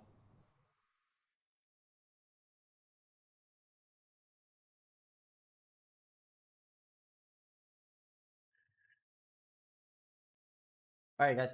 I am gonna go ahead and call it for this Star Citizen shit. I might go make a drink, and if I get drunk enough, I might stream some more tonight. If I do, it will either be MechWarrior 5, which I just picked up. I haven't played a MechWarrior game since MechWarrior 3, so maybe MechWarrior 5. Um, or I might dick around with some Farm Sim tonight, probably. I, I kind of like burnt myself out with Farming Sim because like me and Vaughn were essentially playing it every single fucking day for like, dude, months. God, it's so long. Um, I was like, okay, I need a break. But it's been about a month and a half, 2 months since I played Farm Sim, and I just threw it on the hard drive last night and started getting a basic farm setup.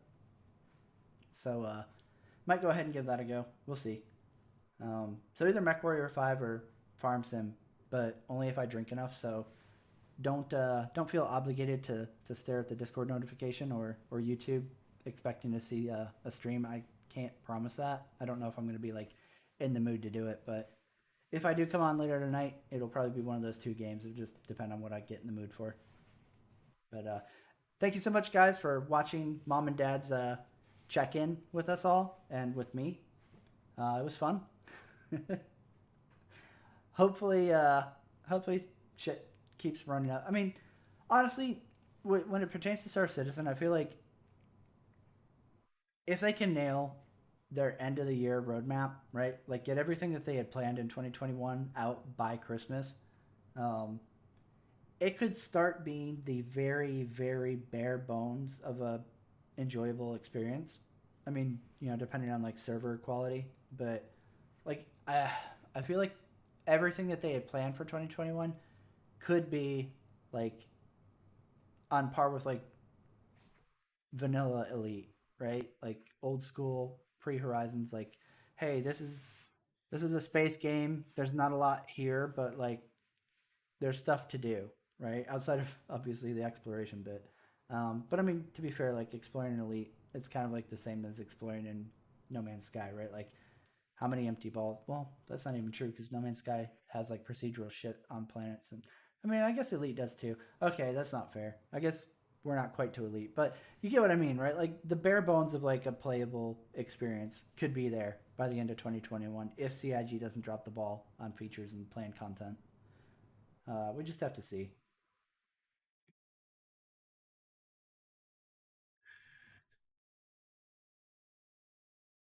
I mean, I would love it to get there, right? Like, I know I'm like critical as fuck towards the project, which I think is totally justified. Like, I'm not walking back my opinion or my perspective on the project. I totally stand by everything I've been saying for fucking years. Like, I'm not wrong. I would love to be wrong, but I'm not yet. But I know a lot of people like hear how hostile I am towards it. I guess you'd call it hostile, and they're like, "Oh, he just wants it to fail." Like, man, I would jump up and down like a little fucking kid if CIG could get their shit in order and actually get it like to an enjoyable, playable game. Um, it just sucks waiting for them to figure out what that means. Pyro is definitely not coming in 2021. We probably won't see Pyro until like late 2022. Um, so like some of the plan features that I would like to see in this year, the personal inventory, obviously, salvaging, even though it's going to be tier zero or whatever the fuck they want to call it. Medical gameplay would be cool. I think refueling was on the roadmap at one point, but I don't know if that's right. Let's see here.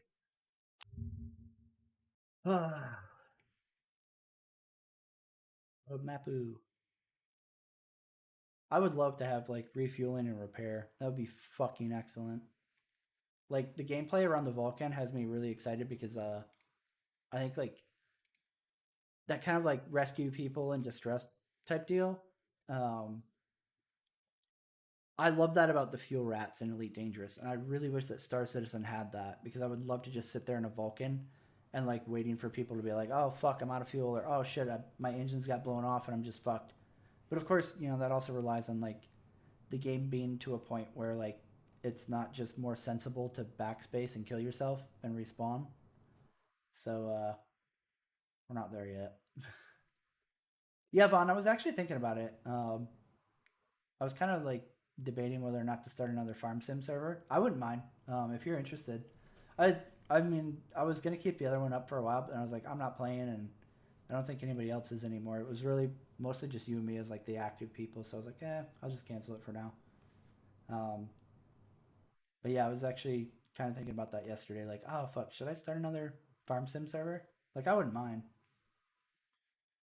Um, if you're not going to bed, I'll hit you up on Discord in a little bit, Vaughn, and we can bullshit about like map or mods and stuff if you're down to play again.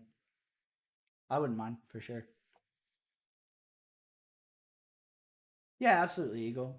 Like that's the shit that kind of kills me about like the culture around Star Citizen. Like you can't be critical, especially I would say I'm a little bit mean in my criticism for sure, but like that's just my personality. I am who I am. I'm not going to change myself for, commenting on my own channel about like how I see the project. Like when I go on Spectrum, I'm a lot more reserved. I follow their rules and like I try to avoid conversations that I know are going to fucking piss people off, right? But like on my own YouTube channel, like I don't promote it. I don't like push my videos. I don't post them on Spectrum or Reddit. So like I should have every right to fucking be, as tilted as I want to be towards the project, right? But that doesn't mean that I want it to fail, right? Like that doesn't mean I don't care. Like if I'm talking about it on YouTube, I obviously care. It's insane. The people that think like, oh, this person's saying mean things about Chris, or this person doesn't like this mechanic, or this person, you know, thinks that the game is, not progressing and wants to point out like, hey, we're basically playing the same game we were back in 2018. He must hate the project and want it to die. Like that doesn't make any of those things true. Just because I'm critical of it, that doesn't make any of that accurate. Yeah, I did the same thing, Vaughn. I actually I wiped all my shit because I'm this new computer. I keep having an issue with my hard drive, so I'm actually gonna try to. Supposedly they put out BIOS that fixed the problem with the USBs disconnecting. So I'm wondering if it's not an issue with the BIOS on this new rig, but it's actually like my old SSD is just fucked. I need to put my old SSD in one of my kids' computers and see if it works right. If that's happening, then I'm like, okay, well, it's new motherboard time. But essentially, I'm operating off of just 1 terabyte um, M2, so it's not a lot of space.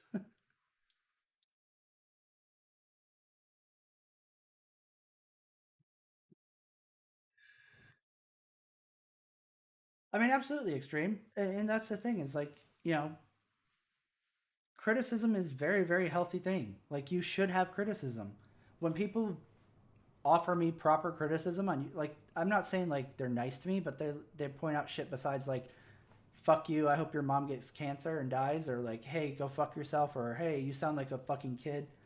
Like when people actually criticize like me on the channel, like I'm like, hmm, I I'm not always gonna agree with their criticism, and I'm not always gonna like act on it, but like a lot of times I'm like, okay, I get it.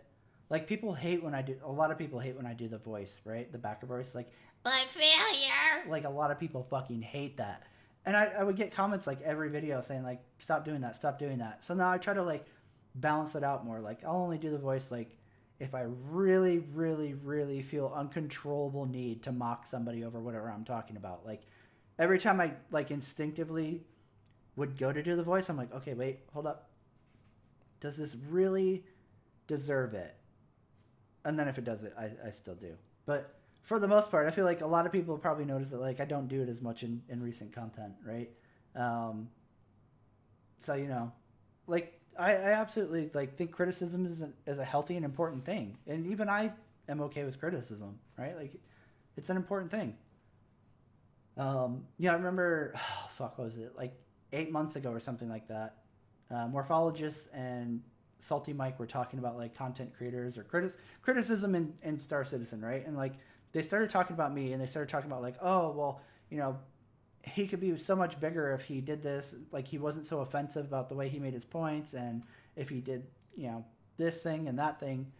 And you know, like I listened to it and I was like, yeah, he's not wrong. Like I could totally be bigger if I did those things, but like I don't care if the channel gets big. So is it worth it for me to change who I am on the channel to like get more views? No, because I'm not shooting to be a 100K plus channel, right? So it's not worth it to me. Like I'm not going to change who I am just as like a, I don't know, like a character for YouTube. Like fuck that. So I still swear all the time. I'm still drunk all the fucking time. I'm still, you know, I would say probably pretty abrasive in terms of like the way I definitely talk to people, right? Like if you get a fucking white knight in chat and they start like, you know, saying real dumb shit, especially if I'm drinking, like I'm totally down to call them a retarded autistic person, right?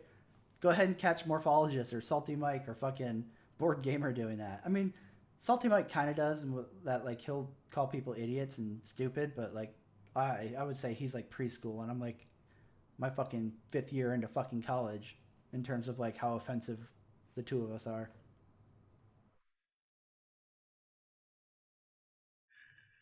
Anyways, guys, I'm gonna go ahead and jump off of here and talk to Vaughn to see about like setting up another farm sim server. So I would say if you do see us tonight, it's probably gonna be me and Vaughn doing some farm sim. That seems probably most likely. Now that I know that he wants to do some farming too. So I will see you guys a little later, probably. I'm leaning towards yes, right? Like if I can get the server set up and get mods straight, um, we'll probably do some farm sim streaming. So it'll be like a super relaxed, chill stream. We just kind of bullshit and talk about whatever. We can continue discussing Star Citizen or what have you. So again, thank you guys all for hanging out, chilling. You guys have a great night. If I don't see you later, then stay safe out there.